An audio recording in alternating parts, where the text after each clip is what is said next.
Amigos da TV Cidade, a nossa saudação e a nossa alegria de voltar aqui depois de uns 3 meses. Hoje um convidado muito especial, que é no mínimo 1 ano e meio que ele me dá curva para a gente bater um papo aqui e falar de um assunto muito importante. É uma preocupação que toda a cidade deve ter, toda a sociedade deve ter esta preocupação com a adoção. Obrigado pelo convite, Jorge, e sinta-se à vontade. Muito obrigado, Marcelene. A gente está aqui com bastante amor, bastante carinho e bastante feliz em estar aqui, e nós é que agradecemos esse convite aí. A gente vinha insistindo com a ideia de conversar contigo e com o teu pessoal, inclusive, do DNA, porque eu te confesso que conhecia pouquíssima coisa sobre adoção em Farroupilha. Fiquei sabendo alguma coisa através de um amigo que adotou um casal de crianças, e não faz muito tempo. Então a gente mais ou menos teve uma curiosidade, como isto funciona. Então eu quero fazer perguntas bem curtas, e esse nosso bate-papo independe das minhas perguntas, que tu sinta-se à vontade para colocar aquilo que tu acha que é importante nesse projeto tão bonito e de tanto amor, de tanto carinho, de tanta dedicação das pessoas que fazem parte do DNA da Alma. Quem são as pessoas que te acompanham lá? Então, assim, quando tu fala de um projeto, né, feito com muito amor, muito carinho, isso é bem verdadeiro, Senair, porque a gente está lidando com seres humanos, né? A gente está lidando com crianças que sofreram muito, né? Então, não é uma tarefa nada simples, né? É uma tarefa bem complicada, porque a gente tem que... as crianças têm que estar preparadas para adoção, e os pais têm que estar preparados para adoção, né?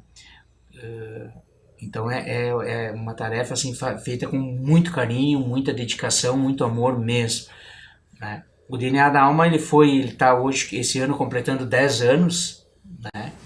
E ele é uma criação da Regiane Comim e da Vanusa Tavares, que é a Regiane Comim, nossa psicóloga do DNA da Alma, a Vanusa Tavares, a assistente social do DNA da Alma. E elas entraram na Casa Lar, Padre Oscar Bertoldo, para trabalhar como psicóloga e como assistente social.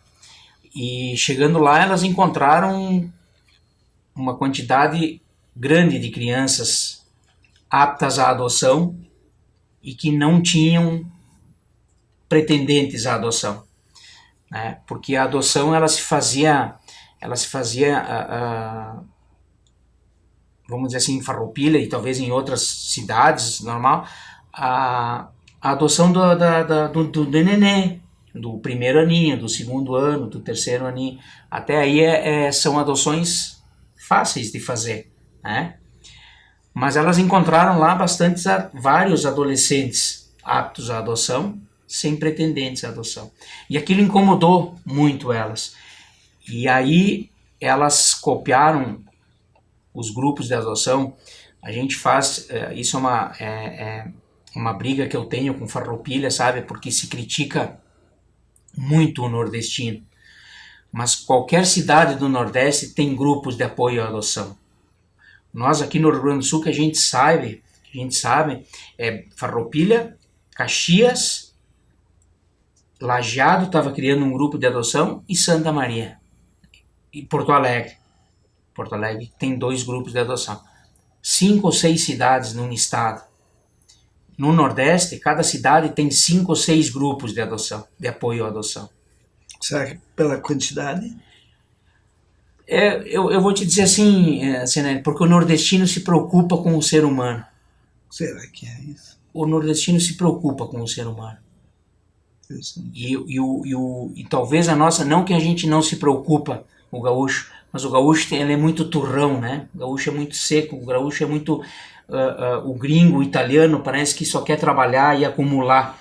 E o nordestino não, o nordestino ele se preocupa muito com o próximo. E eu te digo isso porque logo que foi criado o grupo de apoio à adoção, o DNA da Alma, pelo caminho que eu já estava trilhando com a Casa Lar, né? muitos anos de apoio à Casa Lar, de convívio na Casa Lar. Tenho 2 filhos adotados que vêm da Casa Lar, né? E eles logo me convidaram para ser presidente do DNA da Alma, né? E sendo presidente do DNA da Alma, a gente viajou para várias cidades do Brasil, conheceu muita gente que lida com a adoção, né? Então, eu posso te dizer isso com certeza, o nordestino ele se preocupa com o ser humano. Não que a gente não se preocupe, mas a gente leva um tempo a mais para demonstrar essa preocupação com o ser humano. É interessante essa troca, até uma troca de experiência. Mas fantástica. Experiência deles. Fantástica. Por isso você está sabendo dessa diferença. Me diz uma coisa, quando uma pessoa desperta ou ela é despertada para a adoção? Ou tem as duas coisas? Não, tu tem que fazer um trabalho. E aí é que entra o DNA da Alma. É isso que eu queria saber, onde entra. Aí é que entra o DNA da Alma. Quando o DNA da Alma surgiu, nós tínhamos uma Casa Lar que fazia um trabalho fantástico. Mas só de acolhimento. De acolhimento, que é o trabalho deles, né? De acolhimento. E nós tínhamos o Judiciário, que fazia um papel fantástico, né, com a doutora Cláudia e com o doutor Mário, mas faltava essa ponte, esse elo de ligação entre as duas coisas. Faltava essa ponte, faltava esse elo, porque precisava alguém para trabalhar as famílias, para que mostrasse que a adoção tardia ela é possível, que a adoção tardia é bonita. Foi a nossa primeira grande bandeira, né? A primeira bandeira do DNA da Alma foi a adoção tardia, porque a gente entende, e até hoje é assim, o nenê, 1, 2, 3, 4, hoje já está com 5 aninhos, está relativamente fácil, bom de adotar, né? Mas o adolescente não, né? O adolescente é um trabalho bem complicado, né? Então, porque se entende que o adolescente já vem moldado, e as pessoas não querem isso, elas querem moldar o filho como, né? Que é um erro tremendo. Tem um exemplo familiar. A mãe da minha esposa, no caso a minha sogra, adotou uma menina com dias. E ela já estava com... Depois eu quero fazer outra pergunta nesse sentido. Ela estava com mais de 50 anos. E então a gente participou desses momentos iniciais. E me parece que foi mais ou menos tranquilo. Mas depois antes da adolescência já, começaram alguns problemas muito, muito sérios. Claro, aí vem aquela segunda questão que eu te faço, que é em que idade seria ideal uma pessoa adotar uma criança? Tem isso? Para essa, vamos dizer assim, possibilidade de ficar mais próximo, a questão da formação, do acompanhamento. E aí não entra só a adoção, né, Sineri? Eu entendo que em tudo tem uma data limite para tudo, né? Hoje nós temos para dirigir, tu tem que ter no mínimo 18 anos. Mas no máximo 90. Mas não tem o máximo, né? Mas eu entendo que às vezes tem que ter uma idade máxima para dirigir, porque... Então tudo tem a idade. E a criança não é diferente, né? Porque a criança, e aí não só o filho adotivo, a criança ela demanda muita energia, ela demanda atenção periódica e contínua e diária, né? Então a gente teve alguns casais que foram habilitados para adoção, casais já com uma certa idade, porque a gente não faz adoção, tá? Isso é um ponto bem importante que a gente gosta de frisar sempre. O DNA da Alma ele é um grupo de apoio à adoção. Quem destitui a criança das famílias é o judiciário. Quem faz a adoção é o judiciário. Então, quem vai destituir o pátrio poder? Dr. Mário Romano Majoni. Quem vai entregar uma criança para alguma família, um adolescente para alguma família? Dr. Mário Romano Majoni. Fazem uma análise da situação. É isso aí. Então, é o judiciário que vai entender se o Senair pode ou não pode adotar. Certo? E aí, sim, o judiciário entendeu de alguns casais que foram até um tempo que o judiciário entendeu que não tinham condições de adotar em função da idade, né? Que bom que se faz essa triagem. É muito bom isso. É bom. Agora, não impede daqui a pouco, porque o que acontece, né? Chega lá um casal, por exemplo, 60 anos, quer adotar uma criança de 5, é complicado. Agora, esse mesmo casal, ele pode ser bem interessante e adotar uma criança de 16 anos, um adolescente de 16 anos. E aí entra o DNA da alma, que a gente tinha, e infelizmente hoje a gente perdeu isso. Para mim foi uma perda muito grande. Eu como presidente do DNA da alma, tentei evitar vários momentos, mas infelizmente o poder público, é difícil trabalhar com o poder público. Nós tínhamos a Regiane Comim como psicóloga do DNA da alma e como psicóloga da Casa Lar Padre Oscar Bertol. Nós tínhamos a Vanusa Tavares como assistente social do DNA e como da Casa Lar Padre Oscar Bertol. Nós, conseguindo fazer esses dois lados, elas conseguiam preparar o adolescente para essa família que estava aqui, porque elas estavam preparando essa família para receber esse adolescente, né? Alguns anos já, elas saíram da Casa Lar Padre Oscar Bertoldo, né? Elas não estão mais lá. Então essa preparação dos adolescentes a gente perdeu.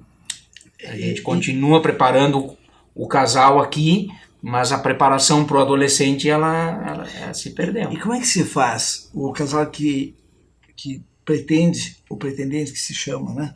O pretendente a uma adoção, ele chega lá e convida alguma criança, ela consegue sair de lá, dependendo da idade, ou vai apenas fazendo visitas e tal, vai criando esse vínculo? Não. Na realidade é assim, se tinha um adolescente, e aí é outro ponto importante, né? Quando o DNA da alma surgiu, eu tenho na minha cabeça hoje que nós estávamos eu não me lembro, era um número par, mas era 14 ou 16 adolescentes aptos à adoção. O DNA da alma surgiu e ergueu a sua primeira grande bandeira, a adoção tardia, né? Em 1 ano e meio, a gente conseguiu fazer a adoção de todos os adolescentes que estavam lá, né? Inclusive, alguns adolescentes que voltaram para os seus pais biológicos, porque a gente entende que o pai biológico também precisa adotar o seu filho. Então, só existe criança lá na Casa Lar Padre Oscar Bertoldo porque a família biológica não adotou esse filho, e aí ele acaba sendo destituído, né? Então, o Celso Goodfriend, ele disse no primeiro encontro em Cuiabá, no primeiro encontro nacional dos grupos de apoio à adoção que eu participei, há 7, 8 anos atrás, ele disse: o pai biológico precisa adotar o seu filho, que se ele não adotar seu filho, o marginal lá fora vai adotar. É o primeiro grande responsável. É isso aí. Então, hoje só existe crianças à adoção porque os pais não adotaram os seus filhos biológicos, né? E nós conseguimos colocar todos. E os que estavam já bem, que tinham, enfim, alguma outras situações, a gente foi trabalhar a família, né? A família biológica, para receber de volta esses filhos aí. Que teve um tratamento diferente do que isso aí. Então, a gente conseguiu no primeiro ano e meio, a gente conseguiu a adoção de todos os adolescentes. E nessas adoções... Porque a gente foi trabalhar com o Senair, que estava lá na fila da adoção, que a adoção tardia é possível. Né? E aí tinha essa grande vantagem que hoje a gente perdeu, porque o adolescente que estava lá tem todas as peculiaridades dele, né? E aí aqui fora... ela sabia dizer, mas o Jorginho não vai conseguir administrar aquele rapazinho, mas o Senair vai. Conhecendo porque conhecia os pretendentes. Então hoje a gente ainda conhece os pretendentes, né? O nosso corpo técnico, eu digo assim, Senair, o corpo técnico do DNA da alma é o melhor corpo técnico do Brasil. Olha só. Né? Porque nós temos 2 psicólogas, temos 2 assistentes sociais, temos pedagogas, temos psicopedagogas. E é trabalho voluntário. É trabalho voluntário. Olha só. Todo o DNA da alma é trabalho voluntário. Interessante. Me diz uma coisa, existe muitos casos do adotado ser devolvido para casa? A nível nacional, a devolução é muito alta. Por isso que eu digo, hoje o corpo técnico do Grupo de Apoio à Adoção do DNA da Alma é o melhor corpo técnico do Brasil, porque a nível nacional a devolução é muito grande. É mais índice um muito alto. problema para a criança. É muito mais um problema para a criança. Nós temos em 10 anos uma devolução. Puxa. Uma devolução. É sinal que é um trabalho bem feito de aproximação. Isso. De conhecimento. Isso aí. Porque é fácil você... tem um surto de bondade, vai lá e adota uma criança, você não sabe nada. Não se adota uma criança por bondade. Né? Não se adota uma criança porque eu preciso fazer um bem para uma criança e eu vou adotar essa criança. Isso é o primeiro passo para dar errado a adoção. Quais são os principais motivos que levam a uma adoção? Só tem um motivo. Só um. Tu quer ser pai. Entendi. Tu e a tua esposa, vocês querem ser pais. Esse é o único motivo para tu adotar uma criança. Se tu não quiser ser pai, qualquer outro motivo não vai...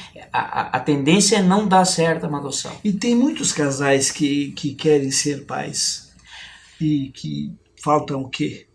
Tem. Motivação, despertar... É que a adoção... Ou uma melhor, de repente, Jorginho, uma melhor divulgação disso tudo. Sinaíro, nossos encontros, o DNA da Alma faz encontros mensais e a gente fala sobre adoção. Eu sou suspeito em falar, né, porque presidente e participo do DNA da Alma há 10 anos. Os nossos encontros, eles teriam que ter, hoje, nós teríamos que fazer os nossos encontros mensais no Centro de Eventos Mário Bianchi, para 1.500 pessoas todo sábado, sabe? Porque... e aí entra não eu, né, mas o corpo técnico que trabalha, que faz os encontros, que tem palestras, que faz... Então a adoção, ela é muito... As pessoas ainda têm muito medo da adoção, sabe? Porque ela entende assim mas eu vou botar uma pessoa estranha para dentro de casa, mas como é que vai ser? E aí se a gente for olhar, Senaína, se fosse... o filho adotivo, o problema, nós não teríamos problema no mundo, né? Porque quantos filhos nós temos adotados no mundo? E quantos milhões, estamos hoje fechando em 8 bilhões, né, de habitantes? Então não é o filho adotivo que vai dar o problema. Se você olhar estatisticamente, os filhos naturais causam mais problemas do que o adotivo. Proporcionalmente, inclusive. Isso, os filhos naturais. Então, assim, se tem muito medo da adoção ainda, né? Porque o filho natural ou adotado, a juventude de hoje, ela está vamos dizer assim, o pessoal que já passou da primeira idade, que está se distanciando dos jovens, ele tem dificuldade de tratar com eles. Por isso que eu questionei a questão da idade para a adoção. Porque tem uma diferença cada vez mais longa entre uma cabeça e outra. Eu lembro, e o pessoal não da tua idade, mas da minha idade, lembra muito bem que a gente ouvia o pai e o vô, e ia na escola a professora, ponto. Hoje as crianças estão ligadas no mundo. As crianças adolescentes estão ligadas no mundo, não é o pai que sabe. É o mundo é que sabe. É bem isso. Então ficou muito é uma equação que não fecha. E eu tenho tenho 3 filhos, né? Uma menina de 31 anos, a Pamela, 31 anos, que a gente adotou ela com 1 aninho, né? Mora contigo ainda? Mora comigo. Essa vai morar para sempre comigo. Essa não, ela é...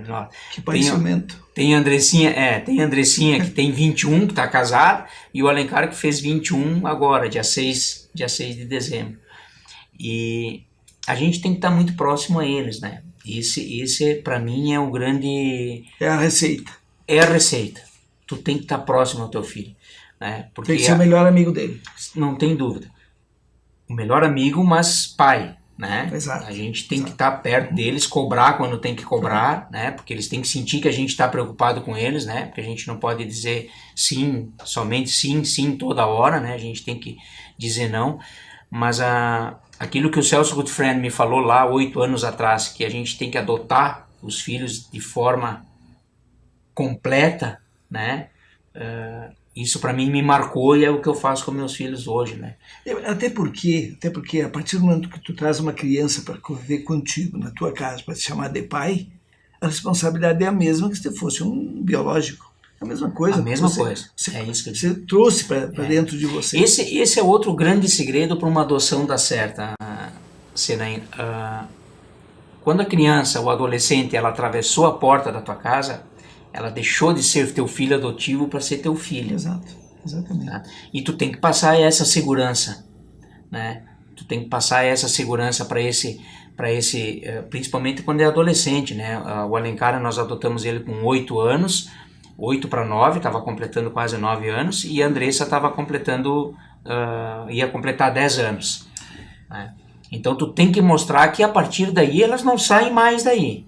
Aconteça o que acontecer. E como é que é esse aí, agora a curiosidade que eu anotei para te perguntar, como é que é essa adaptação a um novo ambiente, uma nova rotina? Porque a tua casa tem a rotina da tua casa. E aí vem alguém da casa lá que tem uma outra rotina, aquela confusão toda de criançada misturada, e vem para dentro da tua casa que o Jorge quer as coisas assim. A gente tem que se adaptar. Né? Eles têm que se adaptar a nós, mas a gente tem que se adaptar a eles. E vou te dar um exemplo bem concreto, né? Eu tenho pavor de comer qualquer coisa em cima da cama. Ah, não, né? Por favor.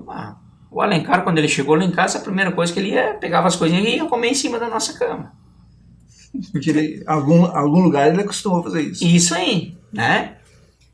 E aí aquilo no primeiro momento eu digo, tá, e agora o que eu faço? Né?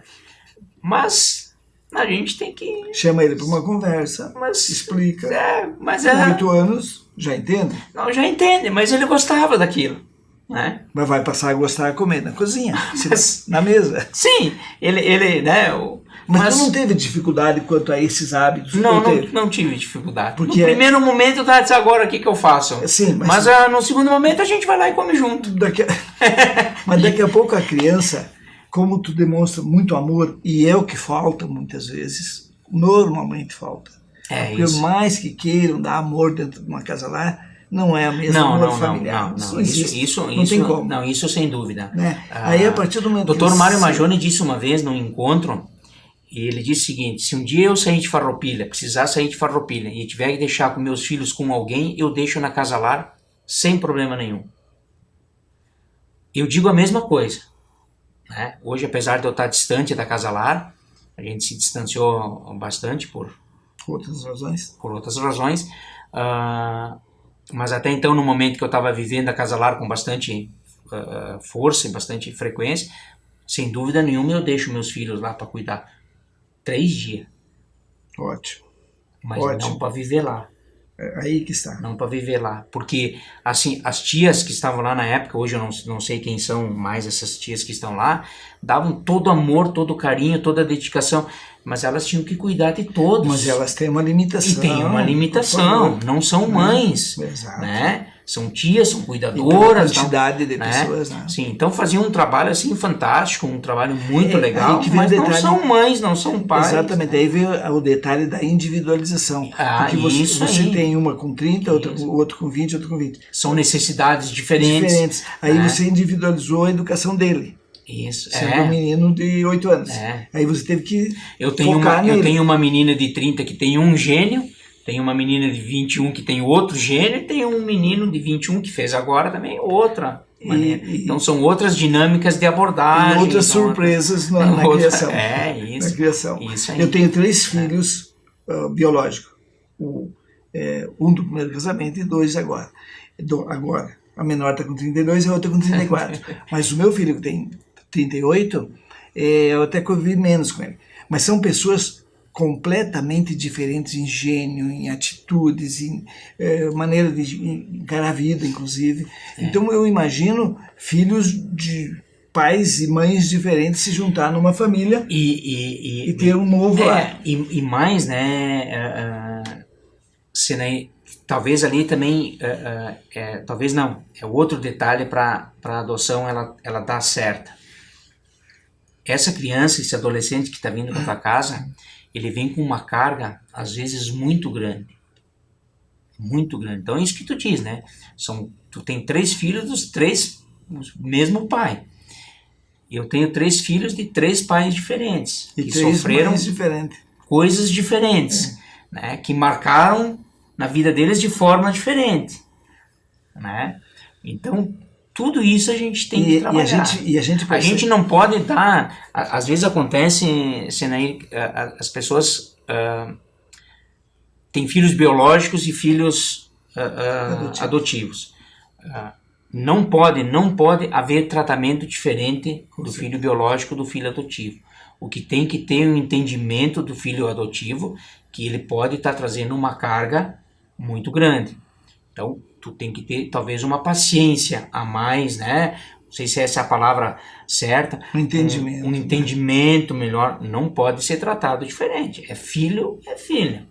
Né? Isso também vai ajudar muito o filho adotivo a se... Porque eu percebo que as crianças agora, elas estão muito rápidas. A minha neta, a mais velha, está com 3 anos e meio.